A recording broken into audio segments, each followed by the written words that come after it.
안녕하십니까. 전하트 교수입니다. 이번 시간 여러분들과 2019년 제1회 대기환경기사 최근 기출문제풀이를 하도록 하겠습니다.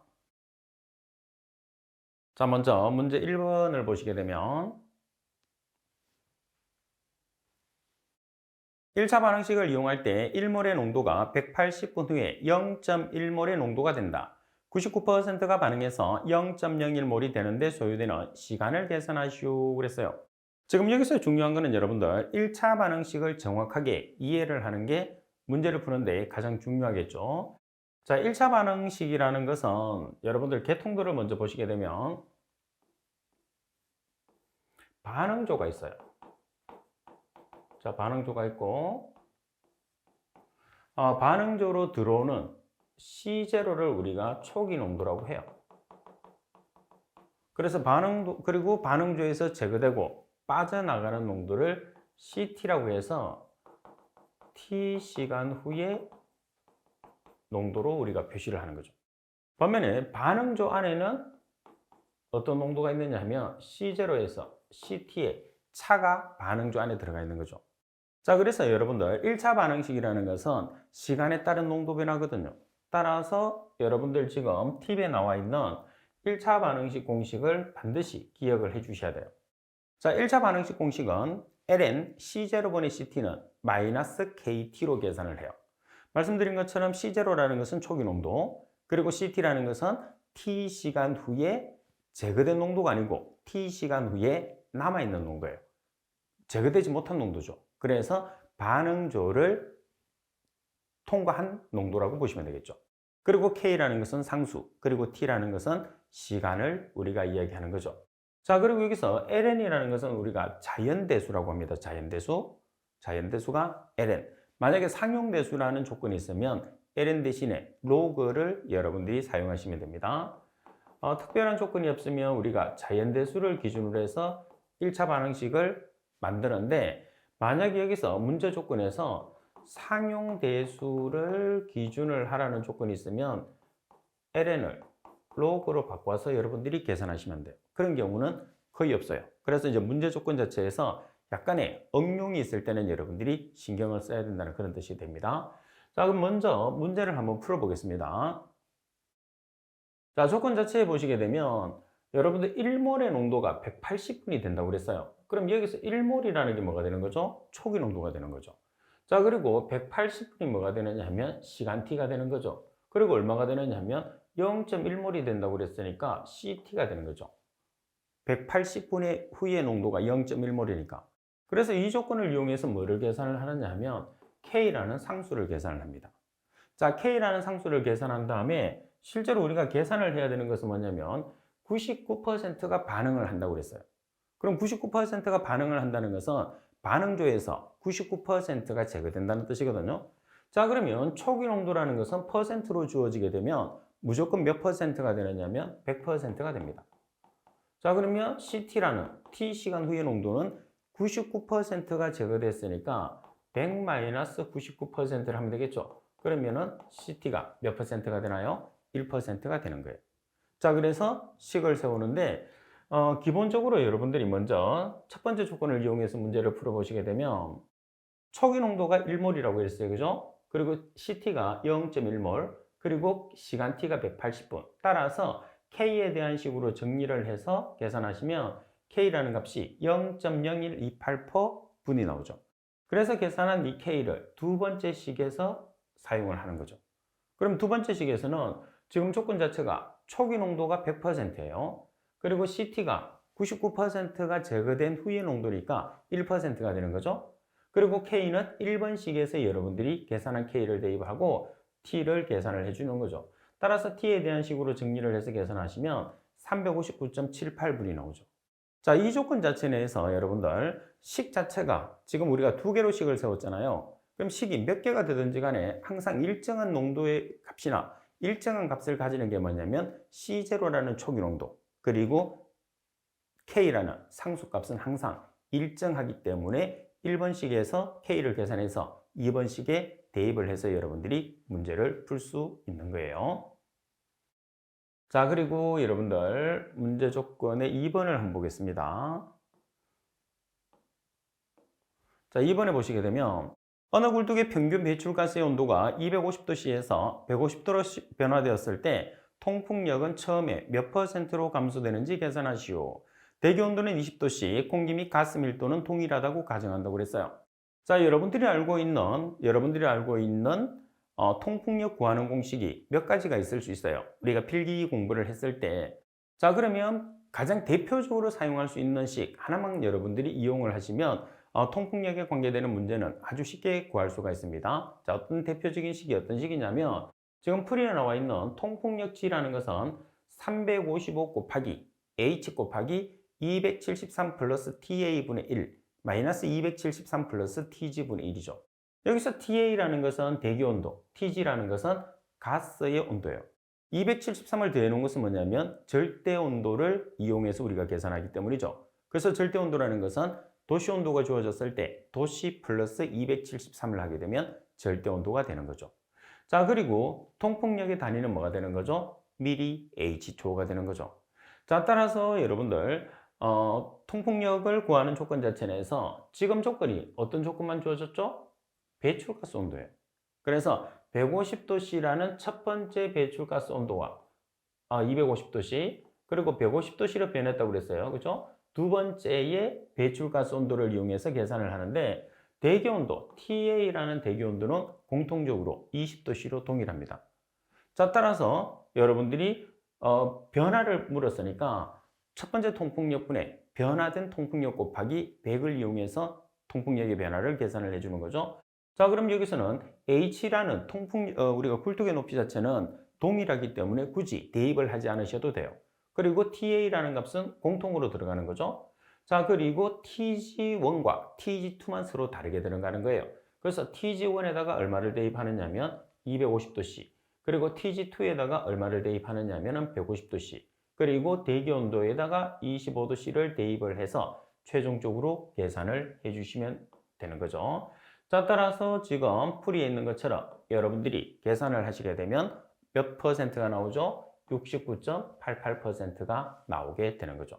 자, 그래서 이 문제에서는 통풍력을 구하는 공식이 보통 3가지 정도가 있는데 그 중에서도 우리가 문제를 가장 쉽게 풀 수 있는 가장 대표적인 공식 355로 사용되는 공식만 여러분들이 기억을 하시면 충분히 문제를 풀 수 있으니까 이 공식만 기억을 하도록 하십시오. 자, 그리고 문제 3번을 보도록 하겠습니다.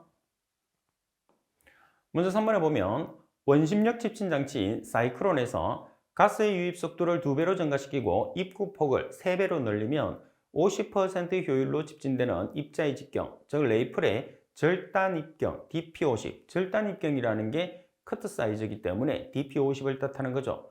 따라서 DP50은 처음에 몇 배가 되는지 계산하시오, 이렇게 문제가 나와 있어요. 그러면 이 문제는 상당히 중요한 문제거든요.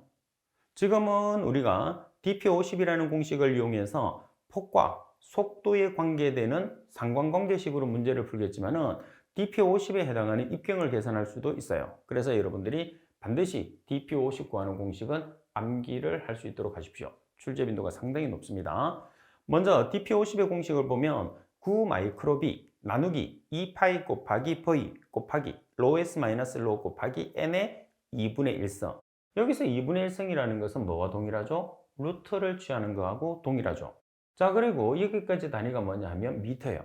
근데 정답에서는 보통 마이크로미터로 묻거든요. 먼지 입자가 작기 때문에. 그래서 미터를 마이크로미터로 환산하기 위해서 얼마를 곱한 값이냐면 10의 6성을 곱한 값이 되는 거죠. 자, 그러면 여기서 마이크로라는 것은 점성 계수입니다. B라는 것은 폭이고, 그리고 파이는 계산기 있죠. 3.14. V는 속도. S라는 것은 입자의 밀도, 그리고 로우라는 것은 가스의 밀도, 즉 공기의 밀도가 되는 거죠. N이라는 것은 회전수가 되는 거죠. 그래서 이 조건을 이용해서 전체적으로 계산할 수도 있겠지만은 지금 문제 조건에서는 어떤 조건이 나와 있느냐면 가스의 유입 속도를 2배로 증가시킨다고 그랬어요. 자, 그리고 입구 폭을 3배로 늘린다고 그랬으니까 증가를 시키는 거죠. 그래서 결론적으로는 어떤 조건밖에 없느냐면 폭과 속도의 관계식으로 DP50을 계산하라는 소리입니다. 자, 따라서 DP50은 폭과 속도의 상관관계를 찾아내시게 되면 이렇게 찾아낼 수 있어요. 자, 속도 V분의 폭의 얼마? 2분의 1성. 2분의 1승이라는 것은 루트를 취한 값과 동일하다고 그랬죠. 그래서 V 자리에는 얼마가 들어가는 거죠? 지금 속도를 얼마를 증가시켰죠? 2배. 자, 그리고 B라는 자리에는 폭을 얼마를 3배로 증가를 시키다고 그랬어요.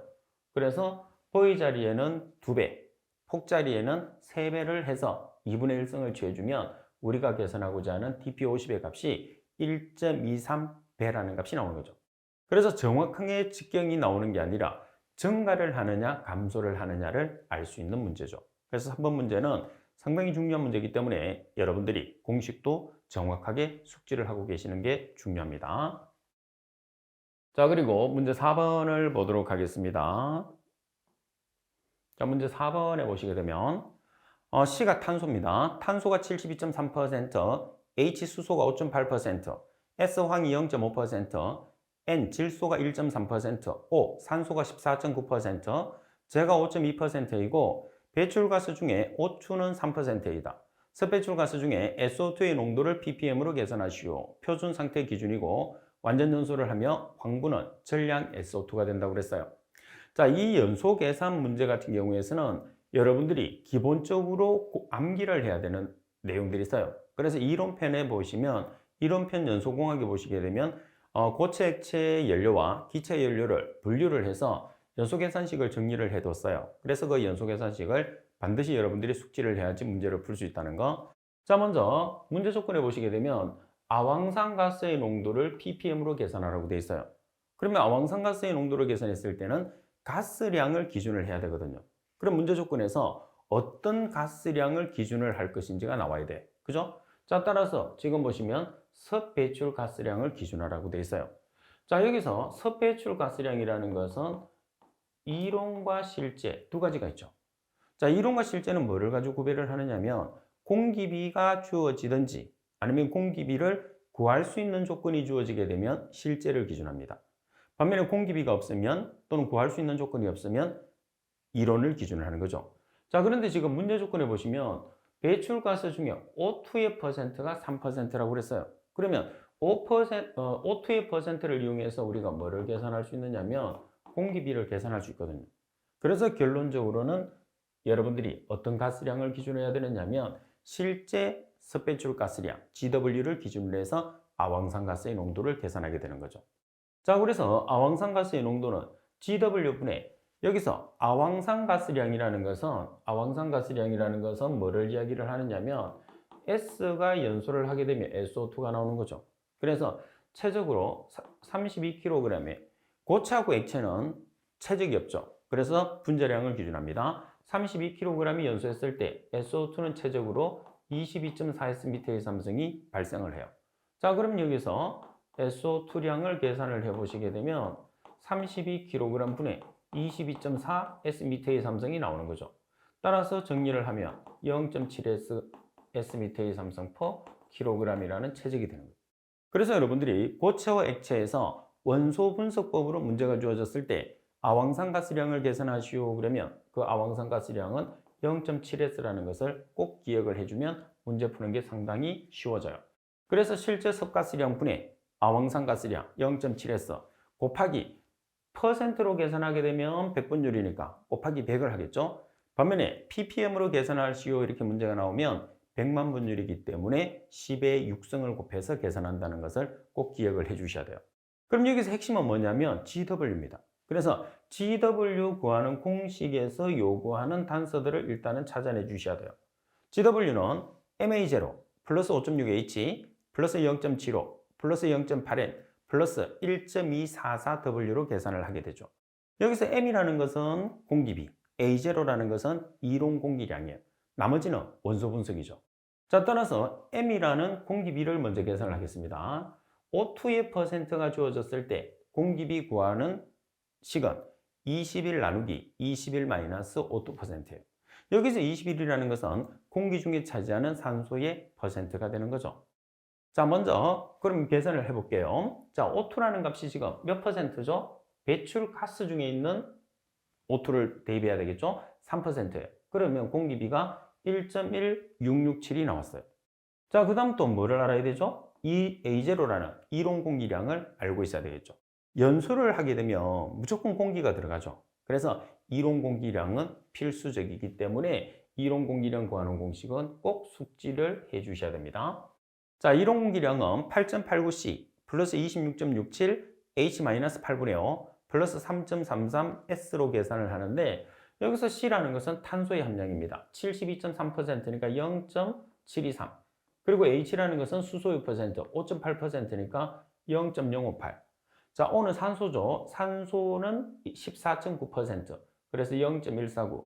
산소가 만약에 주어지지 않으면 8분의 5를 생략하시면 돼요. 만약에 그 함량이 주어지지 않은데도 불구하고 1을 대입하면 안 되죠. 1이라는 것은 100%를 뜻해요. 그래서 전체 원소를 토탈해서 100%가 돼야 되기 때문에 주어지지 않으면 생략하시면 됩니다.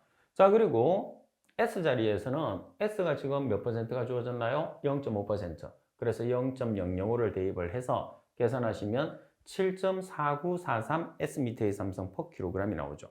자, 지금 우리가 이론 공기량이나 공기비 같은 경우에서는 최종 정답을 계산하기 위한 중간 과정이죠. 그래서 소수점 처리를 했을 때는 특별한 단서가 주어지지 않는 이상은 정답에서는 소수점 셋째 자리에서 반올림을 합니다. 그러면 정답을 가장 정확하게 계산하기 위해서는 중간 과정에서 소수점 처리도 중요해요. 뭐 시험에서 단서는 없지만은 그래서 중간 과정은 보통 소수점 다섯째 자리에서 반올림을 해서 소수점 넷째 자리까지 기재를 하게 되면 우리가 문제를 풀었을 때 정확하게 풀 수가 있습니다. 자, 따라서 우리가 이제 배출가스량에 계산하면 되겠죠. 그래서 공기비 자리에 1.1667을 대입을 하고 이론 공기량 자리에 7.4943 S미터의 삼성 per kg을 대입합니다. 자, 그리고 H 자리에 H의 함량이 5.8%니까 0.058을 대입하고 O 자리에 산소가 14.9%니까 0.149를 대입하죠. 그리고 N 자리에 질소가 1.3%니까 0.013을 대입을 하시면 되고요. 자, 그리고 W라는 수분이 없어요. 그래서 수분은 생략을 하시면 되죠. 자, 따라서 값을 계산한 데이터를 한번 보겠습니다. 자, 따라서 여러분들이 값을 계산을 하시게 되면 얼마의 값이 나오느냐 하면 9.1831 S미터의 삼성 per kg이라는 GW 값이 계산됐어요. 그러면 최종적으로 SO2의 농도를 계산하라고 되어 있죠. 그죠? 따라서 SO2의 농도는 GW라는 9.1831 S미터의 삼성 per kg. 자, 그리고 아황산 가스량이라는 것은 0.7S. 자, S가 0.5%니까 0.005를 대입하시면 되죠. 자, 그리고 ppm으로 계산하시오 이렇게 문제가 나왔으니까 ppm은 100만 분율의 값을 가지죠. 따라서 10의 6승을 하시게 되면 최종적으로 정답은 소수 셋째 자리에서 반올림을 해서 381.14 ppm이라는 값을 산출할 수가 있죠. 자, 그리고 만약에 ppm 대신에 퍼센트로 계산을 하시오 이렇게 문제가 나오게 되면 10의 6승 대신에 얼마를 곱하면 될까요? 퍼센트는 100분율이기 때문에 곱하기 100을 해서 계산을 해주시면 됩니다. 자, 따라서 문제 조건 자체에서 제가 설명했던 내용들이 팁에 나와 있으니까 팁을 보면서 한 번 더 문제를 푸는데 헷갈리지 않도록 주의를 하도록 하십시오. 자, 그리고 문제 5번을 보도록 하겠습니다. 자, 문제 5번에 보면 1단식 전기 집진기에서 전류 밀도가 먼지층의 표면 부분에 이온 전류 밀도와 같고 양호한 집진 작용이 이루어지는 값이 2 곱하기 10의 마이너스 8성 A가 암페어입니다. 암페어 per 제곱센티미터이다. 그리고 먼지층 중에 전련 파괴 전개 강도를 4.5 곱하기 10의 3성 V가 볼트죠. 볼트 per 센티미터로 하였을 때 다음 물음에 답하시오. 자, 1번 먼지층의 겉보기 전기 저항을 옴센티로 계산하시오. 그리고 역전리 현상이 일어나는지 판별하시오 돼 있어요. 자, 그럼 먼저 여러분들 겉보기 전기 저항을 한번 계산을 해 보겠습니다. 그래서 단위를 보시면 옴 센티미터로 계산하기 때문에 옴 센티미터를 정확하게 좀 알고 계셔야 돼요. 여기서 옴이라는 것은 저항의 단위입니다. 그래서 저항이라는 것은 기전력에서 전류를 나눈 값. 다시 말해서 기전력의 볼트에서 전류 암페어를 나눠주시게 되면 옴이라는 저항의 단위가 나오거든요.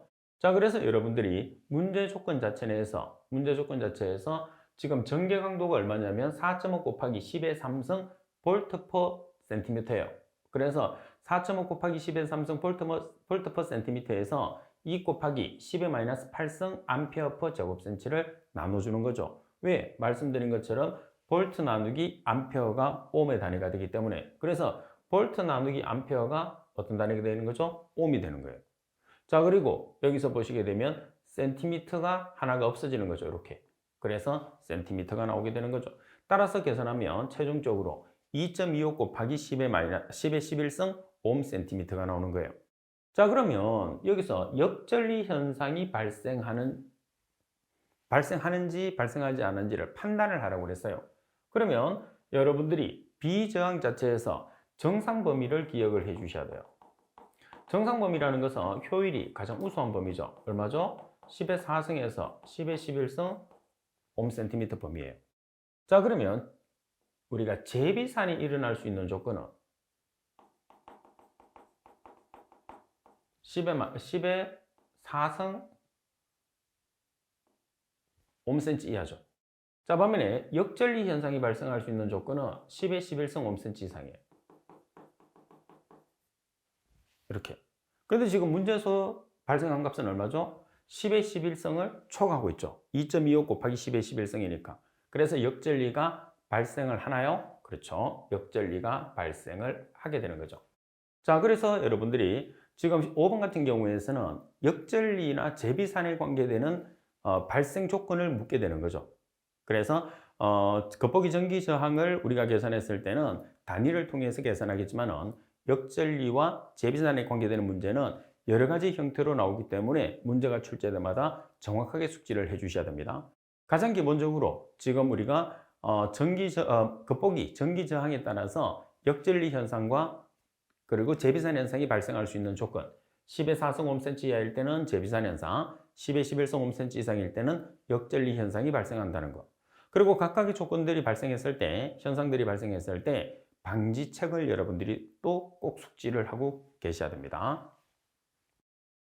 그리고 문제 6번을 보도록 하겠습니다. 자, 문제 6번을 보시게 되면 황분이 1%인 중류를 40톤/로 연소할 때 배출되는 가스를 CaCO3, CaCO3라는 것은 탄산칼슘이죠. CaCO3로 탈환하고 물을 석고로 회수하고자 한다. 자, 이때 회수되는 석고의 양을 계산하시오. 단탈항률은 98%, Ca는 칼슘이죠. 원자량이 40입니다. 여기서 조심할 게 있어요. 뭐를 조심하셔야 되느냐면 석고라고 단서가 나와 있는데 분자식에 보면 석고가 뭐냐면 황산칼슘이 석고거든요. 이 석고에 물이 두 분자가 붙어 있어요. 그럼 실제로 우리가 석고 이수염이라고 해야 되거든요. 그래서 우리가 건식법이나 섭식법을 이용해서 탈황을 했을 때, 다시 말해서 황을 제거했을 때 건식법에서 발생할 수 있는 회수물질이 뭐냐면 건식법에서는 석고로 회수가 돼요. 그래서 CaSO4 형태로 회수가 됩니다. 반면에 섭식법 같은 경우에서는 석고 이수염이에요. 석고 이수염이니까 CaSO4 EH2로 배출이 된다는 거죠. 회수로 된다는 거죠. 그래서 이제 문제 조건에서는 건식법에서는 물이 배출될 수가 없어요. 그리고 섭식법에서는 반드시 물이 배출돼야 되는 거죠. 그래서 여러분들이 여기서 석고라는 말이 주어진다고 하더라도 물이 붙어 있으면 석고 이수염이기 때문에 반드시 섭식법을 이용해서 문제를 풀어야 된다는 게 첫 번째 힌트예요. 자, 그리고 또 하나는 뭐냐면 탈항률이 98%, 황이 98%가 제거됐다는 거죠. 그래서 탈항률을 보정을 해야 됩니다. 따라서 최종적으로 정답에서 계산하는 이 석고라는 것은 CaSO4가 아니고 실제로는 뭐가 되는 거죠? CaSO4 EH2O가 되는 거예요. 석고 이수염이 되는 거죠. 문제 조건에서 석고 이수염이 한번 등장을 했기 때문에 문제 조건에서 이야기하는 석고는 석고 이수염, 다시 말해서 섭식법을 통해서 계산한다는 것을 꼭 기억을 해야 됩니다. 자, 먼저 반응식을 보시게 되면 황성분은 고체하고 액체 성분이거든요. 그래서 고체하고 액체 성분 같은 경우에서는 흡수제에 흡수가 안 돼요. 그래서 무조건 기체로 만듭니다. 그럼 S를 기체로 만들려고 하면 어떻게 하면 되죠? 태우면 됩니다. 따라서 S를 태워요. 그래서 산소하고 접촉을 시켜주면 SO2가 되는 거죠. 그래서 기체 상태에 우리가 CaCO3라는 탄산칼슘을 접촉을 시키는 거죠. 그래서 탄산칼슘에서 여기 보시게 되면 CA가 2 플러스거든요. CO3가 2 마이너스예요. 그러면 이 SO2라는 물질이 뭐하고 결합을 해야 될까요? SO2라는 물질이 CA라는 SO2가 황산화물은 마이너스 가수잖아요. 그죠? 그래서 이렇게 결합을 하는 거죠. 따라서 최종적으로 결합되는 물질이 CaSO4라는 석고 이수염이 발생을 해야 되기 때문에 여기서 산소를 하나를 주입을 하고 그리고 물 두 분자를 넣어주고 최종적으로 CO2가 발생되게 만드는 거죠. 그래서 여러분들이 실기에서는 반응식을 꼭 기억을 해 주셔야 됩니다. 그래서 반응식에 따라서 서술을 해 주셔야 돼요. 자, 그러면 지금 조건 자체에서 우리가 뭐를 계산을 하느냐면 석고 이수염을 계산을 하니까 문제 조건에서는 황분이 나와 있어요. 그죠? 그래서 S와 석고 이수염을 비를 넣는 거죠. 자, S는 고체와 액체 연료이기 때문에 지금 중류는 액체 연료죠. 고체하고 액체는 무조건 킬로그램, 질량으로 우리가 분자량을 사용해야 됩니다. 따라서 S의 원자량과 분자량은 같으니까 32kg일 때 석고 이수염의 분자량은 지금 여기 보시게 되면 톤으로 계산하시오 그랬기 때문에 분자량을 쓰는 거죠. 분자량을 계산해 보면 CA라는 칼슘이 원자량이 40입니다. S는 32, O는 16짜리가 4개, 그리고 물은 18이죠. 18짜리가 2개. 그래서 172가 되는 거예요. 따라서 172kg. 자, 그리고 문제 조건에서 중류가 40톤 per hour예요. 그리고 정답에서 석고 이수염도 톤으로 계산하라고 그랬어요. 그래서 별도로 단위를 바꿀 필요가 없습니다. 따라서 40톤 per hour인데 이 전체가 황분이 아니고 황분만큼만 SO2가 나오겠죠. 이 중에 황분은 0.1%예요. 그래서 퍼센트를 없애기 위해서는 100으로 나눠주면 되죠. 따라서 1%는 0.01과 동일한 값이 되는 거죠. 여기에 탈락률 98%만 제거됐으니까 0.98을 곱하는 거예요.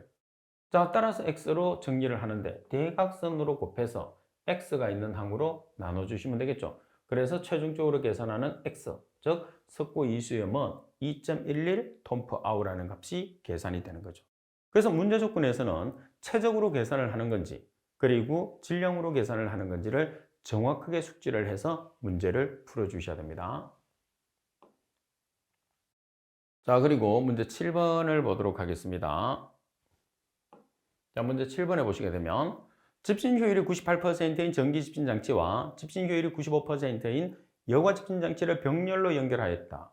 자, 여과 집신 장치의 처리 가스량은 15,000 Sm의 삼성 per hour, 전기 집신 장치의 처리 가스량은 50,000 Sm의 삼성 per hour.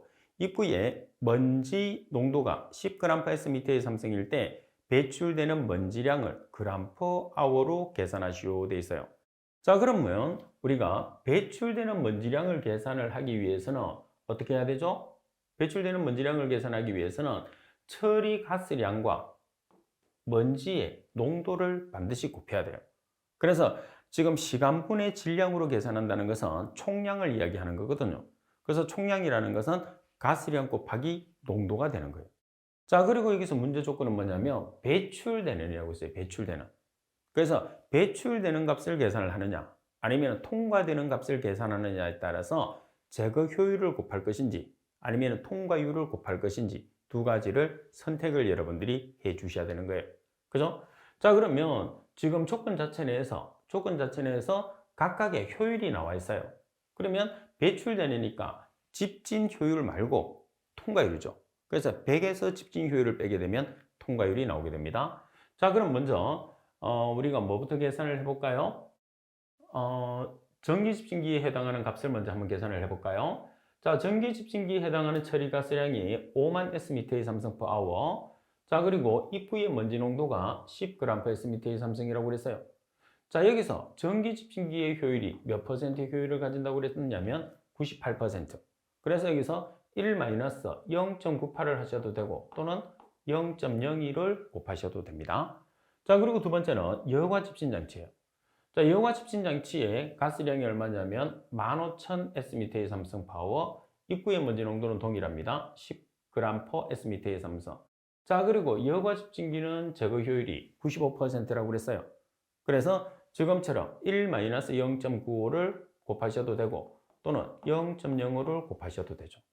지금은 통과율을 곱한 이유는 뭐냐면 배출되는 먼지량을 계산하기 때문입니다. 자, 따라서 계산을 하시게 되면 배출되는 먼지량은 17,500g/h가 되겠죠.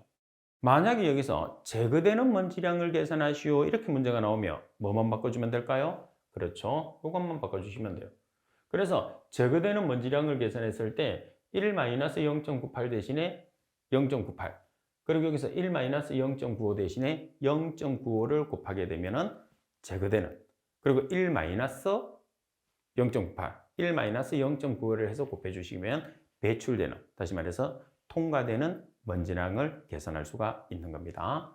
자, 그래서 7번 같은 경우에서는 배출되는 값이냐 아니면 통과되는 값이냐를 정확하게 여러분들이 숙지를 해야 되는 그런 내용이라고 보시면 됩니다. 문제가. 자, 그리고 8번 문제를 한번 보겠습니다. 화석연료 석탄연소에서 배출되는 SO2의 배출량을 규제하기 위해서 연료연소 시 발생되는 발생열량당 SO2의 질량을 2.5mg/kcal로 이하로 규제한다고 하면 단위 질량당 발열량이 6,000kcal/kg, 석탄의 황 함량은 몇 % 이하로 유지하여야 하는지 계산하시오. 단 황의 함량은 질량비이며 석탄 중에서 황은 모두 SO2로 변환이 된다고 그랬어요. 그러면 조건 자체 내에서 SO2가 된다고 그랬으니까 S를 연소를 시킨다는 것은 산소하고 결합을 시키는 거죠. 그래서 SO2를 만들어냈어요. 그러면 조건 자체 내에서 S의 원자량이 30이죠. SO2의 분자량이 30이에요. S는 원자량과 분자량이 동일합니다. 그래서 S의 분자량 32kg일 때 SO2의 분자량 64kg. 여기서 SO2의 분자량은 S의 원자량이 32, O의 원자량이 16자리가 2개. 그래서 64가 되는 거죠. 따라서 64kg일 때 지금 조건 자체 내에서 보시게 되면 뭐의 조건을 계산하는 거죠? S의 조건을 우리가 계산하는 거예요. 그러면 아황산가스가 질량 기준으로 얼마가 나왔느냐면 2.5mg/kcal가 나왔어요.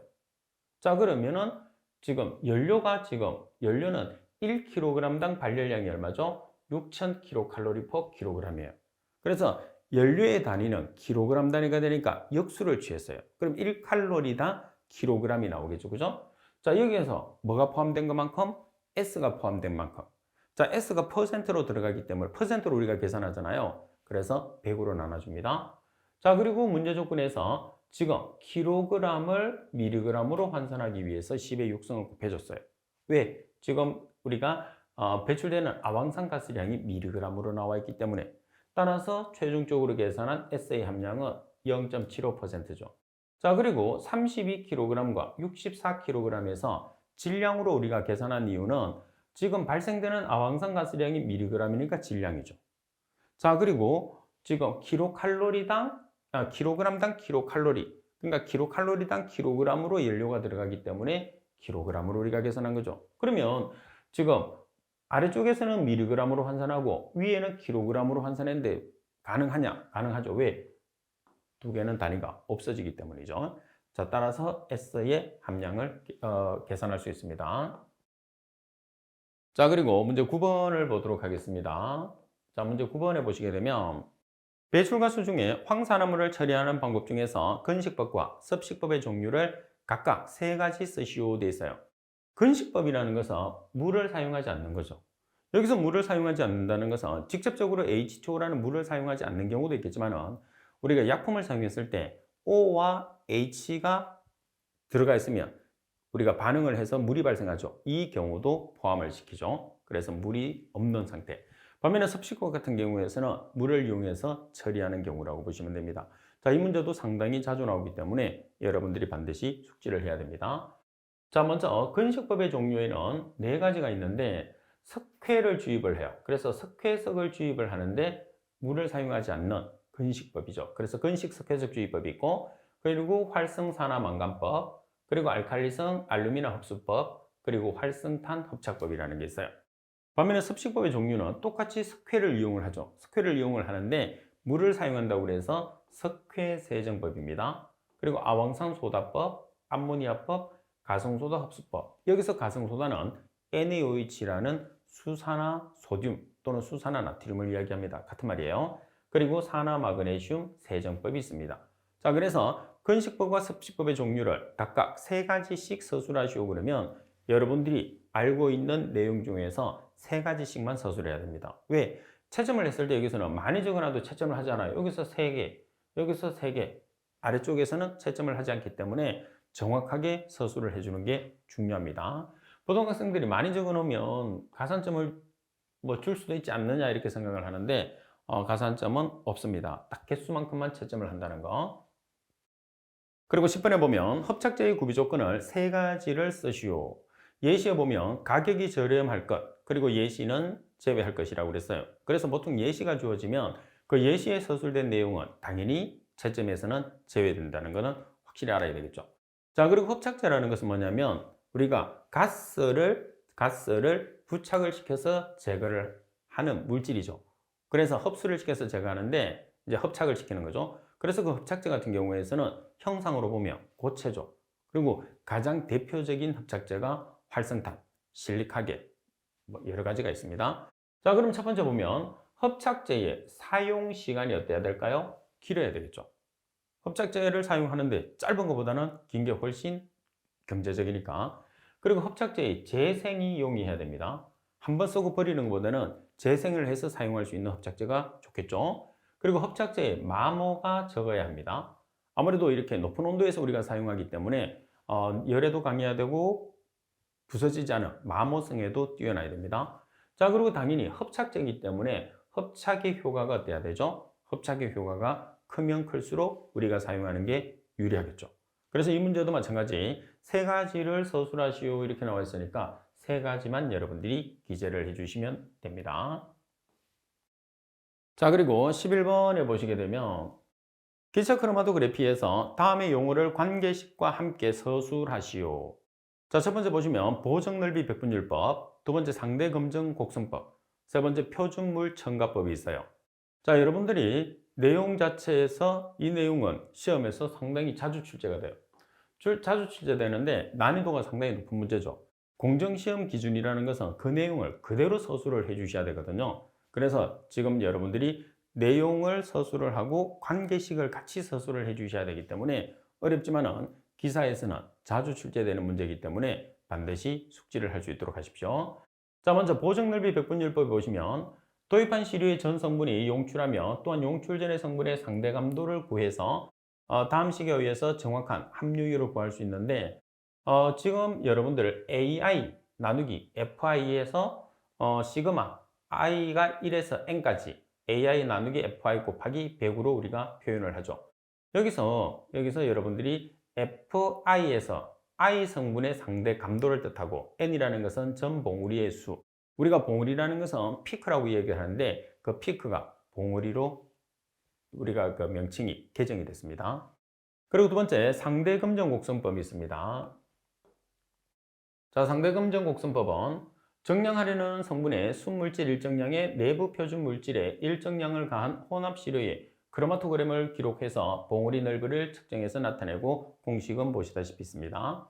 그리고 표준물 첨가법은 시료의 크로마토그램으로부터 피검 성분의 A 및 다른 임의의 성분 B의 봉우리 넓이 A1 및 B1을 구한다. 다음에 시료의 일정량 W에 시료 성분 A의 기질량 델타 WA를 가해서 다시 크로마토그램을 기록하여 성분 A 및 B의 봉우리 넓이 A2 및 B2를 구하면 K의 정수로 해서 다음 식이 성립하는 관계를 나타내는 게 표준물 첨가법이라고 이야기를 합니다. 그래서 말씀드린 것처럼 우리가 기재하기가 조금 어렵다 하더라도 여러분들이 반드시 기재를 해서 시험에 꼭 대비를 해 놓으셔야 됩니다. 자, 지금 여러분들이 보고 있는 이 문제는 우리가 필답형과 실기가 필답형과 작업형 두 가지로 복합형으로 시험 쳤을 때의 문제입니다. 그래서 문제수가 조금 작죠. 지금은 여러분들 필답형으로만 시험을 보기 때문에 문제수가 20문제를 기준한다는 거 참고적으로 알고 계시고, 자, 그리고 여러분들 시험을 치게 되면 지금 여러분들이 보고 있는 문제들은 여러분들 선배들이 시험을 친 다음에 문제를 복원을 해서 제게 보내준 문제를 제가 다시 문제를 만드는 거예요. 그래서 여러분들이 시험을 치면 문제를 제일 정확하게 복원할 수 있기 때문에 시험을 치신 수험생들은 여러분들 복원을 해서 제게 보내주시면 후배들을 가르치는데 아주 많은 도움이 됩니다. 그래서 여러분들의 적극적인 참여를 꼭 부탁을 드릴게요. 자, 보내실 곳은 메일로 보내주시면 됩니다. 자, 제가 사용하는 메일이 KWE7100 골뱅이 한메일넷입니다. 그래서 여러분들 꼭 부탁을 드리도록 하겠습니다. 자, 이번 시간 수업은 이것으로 마치도록 하겠습니다. 수고하셨습니다.